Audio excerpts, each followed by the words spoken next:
wants to help a people, when God wants to redirect the destiny of a man, when God wants to rescue a man, to heal a man, to deliver a man, what he does is to shorten the distance between you and a man he has ordained and anointed and prepared. Are we together? The program of God is not only God dependent, it is man dependent. That means that the program of God advances to the degree to which he finds worthy men who are willing to align themselves to host his glory, his power, his wisdom, and then to dispense the same to as many for their liberty, for their breakthrough, and so on and so forth. When Satan wants to fight a man's destiny, he does not just attack the individual directly alone. He also creates a gulf, a distance between you and the anointed who can help you, the anointed who can be used by God to bring a visitation. Are we together? For as long as God did not find a man, the nation of Israel remained as slaves in Egypt.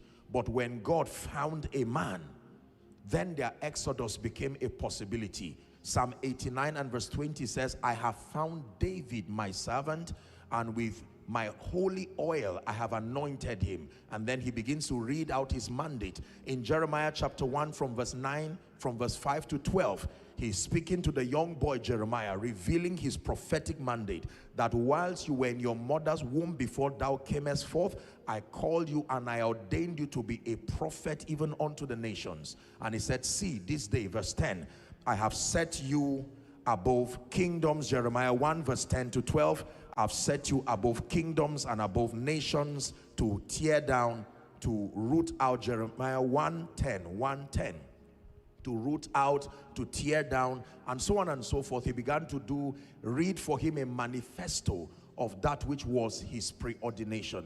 I'm saying this because you need to appreciate the fact that when God brings you closer to his anointed, it's because he has your lifting in mind. Are we together?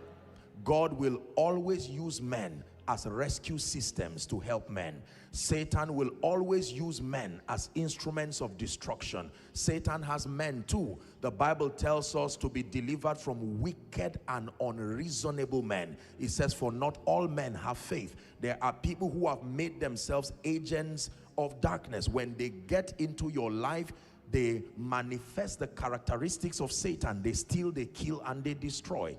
But there are others who come in the name of the Lord. He said, blessed is he who comes in the name of the Lord.